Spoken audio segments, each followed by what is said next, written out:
ಅವರು ಒಬ್ಬ ಅಧ್ಯಕ್ಷ ಅಫಿಷಿಯಲ್ ಆಗಿ ಮಾಧ್ಯಮದ ಮುಂದೆ ಕೂತ್ಕೊಂಡು ಅಫಿಷಿಯಲ್ ಆಗಿ ಒಂದು ಪತ್ರವನ್ನ ಸಿದ್ದರಾಮಯ್ಯನವರಿಗೆ ಹೇಳಿದ್ರಲ್ಲ.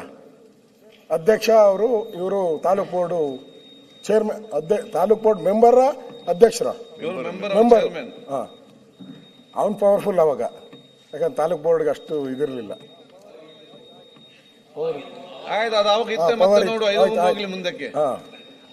ಒಟ್ಟಾನು ಮುಂದಕ್ಕೆ ಹಾಕಕ್ಕೆ ರೆಡಿ ಇದ್ದೀರಾ ಅಧ್ಯಕ್ಷರೇ?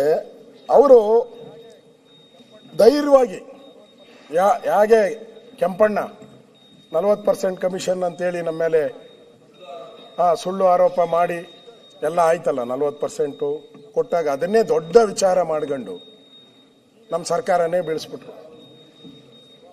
ಈಗ ಅದೇ ಕಾಂಟ್ರಾಕ್ಟರ್ಗಳು ಒಬ್ಬರು ನಮ್ಮ ಮೇಲೆ ಒಬ್ಬರು PWD ಕಾಂಟ್ರಾಕ್ಟರ್ ಅವರು ಮಾಡಿದ್ದು, ಈಗ ಎಲ್ಲ ಕಾಂಟ್ರಾಕ್ಟರ್ಗಳು ಕರ್ನಾಟಕದಾಗ ಯಾರ್ಯಾರು ಕಾಂಟ್ರಾಕ್ಟರ್ ಇದಾವರೋ ಎಲ್ಲರೂ ಮಾಡ್ತಾ ಇದ್ದಾರೆ. ಇದು ಅಬಕಾರಿದು.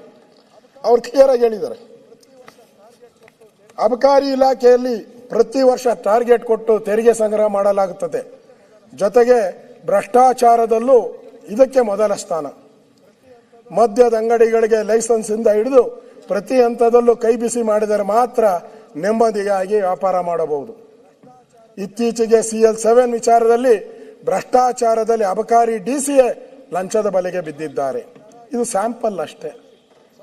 ರಾಜ್ಯ ಸರ್ಕಾರ ಇದನ್ನು ನಿಯಂತ್ರಿಸುವಲ್ಲಿ ಸಂಪೂರ್ಣ ವಿಫಲವಾಗಿದೆ ಸಿದ್ದರಾಮಯ್ಯನವರ ಸ್ನೇಹಿತರು. ಹಾಗಾಗಿ ಇದೀಗ ಕಾಂಗ್ರೆಸ್ ಹೈಕಮಾಂಡ್ ಹಾಗೂ ಪಕ್ಷದ ನೇತಾರ ರಾಹುಲ್ ಗಾಂಧಿ ಅವರಿಗೆ ನೇರವಾಗಿ ದೂರು ಕೊಡಲು ರಾಜ್ಯ ಮದ್ಯ ಮಾರಾಟಗಾರರ ಅಸೋಸಿಯೇಷನ್ ನಿರ್ಧರಿಸಿದೆ.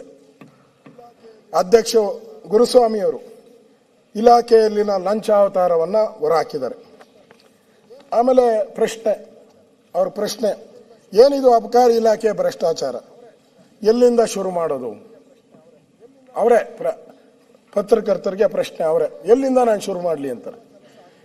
ಇಲ್ಲಿ ಬೇಲಿಯೇ ಎದ್ದು ಹೊಲ ಮೇಯುವ ಕೆಲಸ ಆಗ್ತಿದೆ. ಇಲಾಖೆಯ ಸಚಿವರು, ಆಯುಕ್ತರಿಂದ ಹಿಡಿದು ಕೆಳ ಹಂತದ ಅಧಿಕಾರಿಗಳವರೆಗೂ ಲಂಚಾವತಾರ ತುಂಬಿ ತುಳುಕುತ್ತಿದೆ. ಈ ಭ್ರಷ್ಟ ವ್ಯವಸ್ಥೆಗೆ ಕಡಿವಾಣ ಹಾಕಿ ಸಾರ್ ಎಂದು ಖುದ್ದು CM ಸಿದ್ದರಾಮಯ್ಯನವರಿಗೆ 16 ಬಾರಿ ಮನವಿ ಕೊಟ್ಟರು. No respond. ಸಿದ್ದರಾಮಯ್ಯನವರು ನೋ ರೆಸ್ಪಾಂಡ್. ಆಮೇಲೆ ನಾವೆಲ್ಲರೂ ಸಭೆ ಸೇರಿ ದೆಹಲಿಗೆ ತೆರಳಿ ಲೋಕಸಭಾ ವಿರೋಧ ಪಕ್ಷದ ನಾಯಕ ರಾಹುಲ್ ಗಾಂಧಿ ಅವರಿಗೆ ಖುದ್ದಾಗಿ ದೂರು ಕೊಟ್ಟು, ನಿಮ್ಮ ಪಕ್ಷದ ಸರ್ಕಾರ ನಿಮ್ದಲ್ಲ ಸರ್, ಅವರು ನಿಮ್ಮ ಪಕ್ಷದ ಸರ್ಕಾರ ಮರ್ಯಾದೆ ಉಳಿಸಿಕೊಳ್ಳಿ ಸ್ವಾಮಿ. ಯಾರಿಗೆ? ರಾಹುಲ್ ಗಾಂಧಿ ಅವರಿಗೆ ನಿಮ್ಮ ಪಕ್ಷದ ಸರ್ಕಾರದ ಮರ್ಯಾದೆ ಉಳಿಸಿಕೊಳ್ಳಿ ಸ್ವಾಮಿ ಎಂದು ಕೇಳಿಕೊಳ್ಳಲಿದ್ದೇವೆ. ಗುರುಸ್ವಾಮಿಯವರು ಈ ಬಗ್ಗೆ ಸದನದಲ್ಲಿ ಚರ್ಚೆ ಆಗುತ್ತಿರುವುದು ಒಳ್ಳೆಯದು. ಅವ್ರು ಹೇಳವ್ರೆ, ಈ ಬಗ್ಗೆ ಸದನದಲ್ಲಿ ಚರ್ಚೆ ಆಗುತ್ತಿರುವುದು ಒಳ್ಳೆಯ ಬೆಳವಣಿಗೆ. ನಿರ್ದಾಕ್ಷಿಣ್ಯ ತನಿಖೆಯಾಗಿ ಸತ್ಯಾಂಶ ಹೊರಬರಬೇಕು. ಪ್ರತಿಪಕ್ಷಗಳು ಆಗ್ರಹಿಸಬೇಕು ಅಂತ ಹೇಳಿದ್ದಾರೆ ಅವರು. ಭ್ರಷ್ಟಾಚಾರ ಹೇಗೆ ನಡೆಯುತ್ತದೆ ಸ್ವಲ್ಪ ಬಿಡಿಸಿ ಹೇಳಿ. ಹೊಸ ಪರವಾನಗಿರಿ ಕೊಟ್ಟಿಲ್ಲ ಎನ್ನುತ್ತಾರೆ. ಹೊಸ ಪರವಾನಗಿರಿ ಕೊಟ್ಟಿಲ್ಲ ಅಂತ ಎಲ್ಲರೂ ಪತ್ರಿಕೆಯಲ್ಲೆಲ್ಲ ಹೇಳೋದು ಅದನ್ನೇ. 5-6 ವರ್ಷಗಳಿಂದ ಡಿಮ್ಯಾಂಡ್ ಇದ್ದ CL7 ನಮೂನೆಯ 2000 ಲಿಕ್ಕರ್ ಶಾಪ್ಗಳನ್ನು ಲೈಸೆನ್ಸ್ ಕೊಟ್ಟಿದ್ದಾರೆ. ಒಂದಕ್ಕೆ ಒಂದು ₹5, ಇನ್ನೊಂದಕ್ಕೆ ₹1. ಇಲ್ಲಪ್ಪ, ನಾನು ಹೇಳಿದ್ರೆ ಅವ್ರಿಗೆ ಭಯ ಡಮಾರ್ ಅಂದೋತಾರೆ. 50 ಲಕ್ಷ, ಒಂದಕ್ಕೆ 50 ಲಕ್ಷ, ಇನ್ನೊಂದಕ್ಕೆ 1 ಕೋಟಿ. 1 ಕೋಟಿ ಸಮಥಿಂಗ್ ನಡೆದಿದೆ. ಇದು ಓಪನ್ ಸೀಕ್ರೆಟ್. ಇದೇನೋ ಮುಚ್ಚುಮರೆ ಮಾಡೋದೇನು ಇಲ್ಲ, ಓಪನ್ ಆಗಿದೆ. ಓಪನ್ ಫೀಲ್ಡ್, ಅಮರ ಗೋಡಾಯ್ ಅಮರ ರಸ್ತೆ ಅನ್ನಂಗೆ ಓದ್ತಾ ಇದೆ. ಇದು ಓಪನ್ ಸೀಕ್ರೆಟ್. ನೀವೇ ಹಾಕಿ ಎಷ್ಟು ಕೋಟಿ ಆಯಿತು? ಹೊಸ ಲೈಸೆನ್ಸ್, ರಿನ್ಯೂವಲ್, ಬೇರೆ ಸ್ಥಳಕ್ಕೆ ಅಂಗಡಿ ಶಿಫ್ಟಿಂಗ್, ನೇಮ್ ಚೇಂಜ್. ಅವನೇನ ನೇಮ್ ತಿರುಪತಿ ವೆಂಕಟೇಶ್ವರ ಅಂತ ಇಟ್ಕೊಂಡ್ರೆ ಮಂಜುನಾಥ ಅಂತ ಇಟ್ಕೊಂಡ್ರೆ ಏನೇ ಇಟ್ಕೊಂತಾರೆ. ಈಗೆಲ್ಲ ವೈಟ್ ವರ್ಗಳಿಗೂ ಇಟ್ಕೊಂಡ್ಬಿಡ್ತಾರೆ. ಆ ನೇಮ್ ಚೇಂಜ್ಗೂ ದುಡ್ಡು ಕೊಡಬೇಕು. ಅವಂದೇ ಬಾರು, ಅವಂದೇ ವೈನ್ ಸ್ಟೋರು, ಹೆಸರು ಬದಲಾವಣೆ ಮಾಡಿಕೊಂಡ್ರು ದುಡ್ಡು ಕೊಡಬೇಕು. ಅಷ್ಟು ಕರಪ್ಷನ್. ಪ್ರತಿ ಹಂತದಲ್ಲೂ ನೇಮ್ ಚೇಂಜ್ಗೂ 5 ರಿಂದ 10 ಲಕ್ಷ ಕೇಳ್ತಾರೆ. ತಿಂಗಳ 10ನೇ ತಾರೀಕು ಸಂಬಳ ಕೊಡ್ತಾರೋ ಇಲ್ಲ ಗೊತ್ತಿಲ್ಲ, ದುಡ್ಡು ಕೊಡ್ಲಿಲ್ಲ ಅಂತ ಹೇಳಿದ್ರೆ ಕಿರುಕುಳ ಶುರು ಮಾಡ್ತಾರೆ.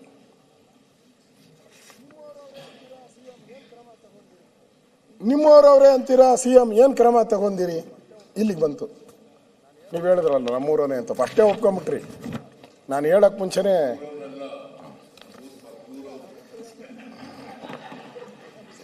ನಾನು ಅದಕ್ಕೆ ಹೇಳಿದೆ, ನಮ್ ಸಿಎಂ ಹೇಳ್ತಾರೆ ನಾನು ಇವರನೇ ಅಲ್ಲ ಅಂತ ಅಂದ್ಬಿಡ್ತಾರೆ ಅಂತೆ. ನೋಡ ಅಂದ್ಬಿಟ್ರಿ ಈಗ ಅಂತ ಹೇಳಿಲ್ಲಪ್ಪ, ಇಟ್ಸ್ ಎ ಫ್ಯಾಕ್ಟ್. ಅವನು ದುಡ್ಡಿಗೆರೆ ಅವನು, ನಾನು ಸಿದ್ದರಾಮಯ್ಯ ಅವನು. ಸರಿ ಸರ್, ನೀವ್ ಹೇಳ್ಬೇಕು, ಅವನು ಹೇಳ್ಬೇಕಲ್ಲ, ಅವನು ಹೇಳ್ಬೇಕಲ್ಲ ನಾನು ನಿಮ್ಮೂರನಲ್ಲ ಊರನಲ್ಲ ಅಂತ ಹೇಳಿ. ಅವ್ನು ಕರೆದು ಕೇಳಪ್ಪ. ನಿಮ್ ಜೊತೆ ಅವನು ಚುನಾವಣೆಗೆ ನಿಂತು ಚೇರ್ಮನ್ ಆಗಿರೋನ್ ಸರ್, ನಾನು ಹೆಂಗ್ ಕರೆದು ಕೇಳಲಿ ಸರ್? ಈಗೇನೋ ಪ್ರೆಸ್ ಮೀಟ್ ಕರಿತಾವ್ರ 12 ಗಂಟೆಗೆ ಏನೋ ಪ್ರೆಸ್ ಮೀಟ್ ಅಂತ ಅನೌನ್ಸ್ ಮಾಡೋರಿಗೆ. 12 ಗಂಟೆಗೆ ವಿಧಾನಸಭೆ ಚರ್ಚೆ ಆಗ್ತತೆ, ಮಂತ್ರಿ ರಾಜೀನಾಮೆ ಕೊಡ್ತಾರೆ, ಅದಕ್ಕೆ ಹೊಸ ಮಂತ್ರಿ ಯಾರು ಮಾಡಿಸ್ಬೇಕು ಅಂತ ಹೇಳಿ ಚರ್ಚೆ ನಡೀತಾ ಇತ್ತು. ಮುಂದಕ್ಕೆ ಹೋಗ್ತೀನಿ. ಸ್ಪೀಕರ್ ಮಂತ್ರಿ ರಾಜೀನಾಮೆ ಕೊಟ್ರೆ ನೀವು ಖುಷಿ ಪಡ್ಬೇಕು, ಏನಾದ್ರು ಜಾಗ ನಿಮ್ ಖಾಲಿ ಆಗತ್ತೆ ಅಂತ. ನೀವು ಟೆನ್ಷನ್ ಮಾಡ್ಕೊಂಡ್ರದ್ ನೋಡಿ ಸರ್.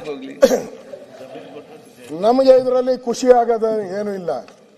ನೀವು ರಾಜೀನಾಮೆ ಪೊಲೀಸಲ್ಲಿ ಐತೆ ಕೇಳಿ ಪರಮೇಶ್ವರ್ ಅವ್ರನ್ನ, ಯಾರು ಕೊಲೆ ಮಾಡ್ದೋ ಎಲ್ಲಿ ಹುಡ್ಕೊಂಡು ಹೋದವ್ರತಾರೆ, ಯಾರಿಗೆ ಆಸ್ತಿ ಸೇರ್ತೈತೆ ನೋಡು ಅವ್ನು ಹುಡುಕ್ತಾರೆ ಫಸ್ಟು. ಈಗ ನೀವು ಮಂತ್ರಿ ರಾಜೀನಾಮೆ ಕೊಡ್ತೀರಾ, ಕೊಟ್ಮೇಲೆ ಬೆನಿಫಿಟ್ ಯಾರಿಗೆ? ನಿಮ್ಮವ್ರಿಗೆ. ಅದಕ್ಕೆ ಹೇಳಿದ್ದು ಮುಂದಕ್ಕೆ ಹೋಗಿ ಅಂತ. ನೀವೇನು ತಗೊಳಕ್ ಹೋಗ್ಬೇಡಿ ಸರ್, ಅಬ್ಕಾರಿ ಇಲಾಖೆ ಮಾತ್ರ ದಯವಿಟ್ಟು ತಗೊಳಕ್ ಹೋಗ್ಬೇಡಿ. ನೀವು ಒಳ್ಳೇದಲ್ಲ, ನಿಮ್ ಕ್ಯಾರೆಕ್ಟರ್ಗೆ ಸೂಟ್ ಆಗೋದೇ ಇಲ್ಲ, ಸೂಟ್ ಆಗೋದೇ ಇಲ್ಲ. ಆ ರೋಡಾಗ ಹೋಗಲ್ಲ ನೀವು, ಓದ್ತೀರಾ? ಮುಂದಕ್ಕೆ ಹೋಗೋ ಈಗ ನಡೆ ಮುಂದೆ ಯಾಕೆ ಇನ್ನ ನಾನು ಶುರು ಮಾಡಿಲ್ಲ, ಅವಾಗೆ ಶುರು ಮಾಡ್ಕೊಂಡು ಮುಗಿಸ್ಬೇಕಲ್ಲ. ಯಾವತ್ತೂ ಹಿಂಗ್ ಮಾಡಿಲ್ಲ ನೀವು. ಇವತ್ತು ಬೇಗ ಮುಗಿಸ್ಬೇಕಲ್ಲ. ಇನ್ನ 2 ದಿನ ಆಯ್ತು ಸರ್. ನಂಬರ್ 1 ಇಲಾಖೆ ಸರ್ ಇದು. ನೆಕ್ಸ್ಟ್ ಆದಾಯ ತಂದು ಕೊಡೋದು. ಬೇಕಾದ್ರೆ ಇನ್ನೊಂದು ದಿನ ಎಕ್ಸ್ಟೆಂಡ್ ಮಾಡೋಣ ಅಸೆಂಬ್ಲಿನ, ಪರವಾಗಿಲ್ಲ. ಅಧ್ಯಕ್ಷರೇ, ಅವರು ನಿಮ್ಮೂರವರೇ ಅಂತೀರಾ, ಸಿಎಂ ಏನು ಕ್ರಮ ತಗೊಂತೀರಾ? ಹೌದು, ನಾನು ವರ್ಣಾ ಕ್ಷೇತ್ರದವನೇ ಸರ್, ನಾನು ವರ್ಣಾ ಕ್ಷೇತ್ರವನೇ. ಸಿದ್ದರಾಮಯ್ಯ ಅವರು ಚಿರಪರಿಚಿತರು, ಕ್ಲೋಸ್.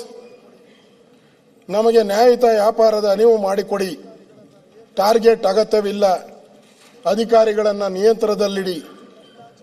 ಕಿರುಕುಳ, ಇಲಾಖೆಯಲ್ಲಿ ಭ್ರಷ್ಟಾಚಾರ, 16 ಬಾರಿ ದೂರು. ನೋಡ್ತೀನಿ ಬಿಡು ಗುರುಸ್ವಾಮಿ. ಯಾರು? ನಮ್ಮ ಮುಖ್ಯಮಂತ್ರಿಗಳು. ಅವ್ರ ಸ್ಟೈಲೇ ಹಂಗೆ, ನೋಡ್ತೀನಿ ಬಿಡು ಅಂತ ಹೇಳಿದ್ದಾರೆ. ನೋಡ್ತೀನಿ ಬಿಡು ಗುರುಸ್ವಾಮಿ ಅಂತಾರೆ ಬಿಟ್ರೆ ಯಾವ ಕ್ರಮ ಆಗಿಲ್ಲ. ಅವರು ಕೂಡ ಮೊದಲಿನ, ನಾನು ಹೇಳಲ್ಲ, ಇದು ಹೇಳೇನಪ್ಪ,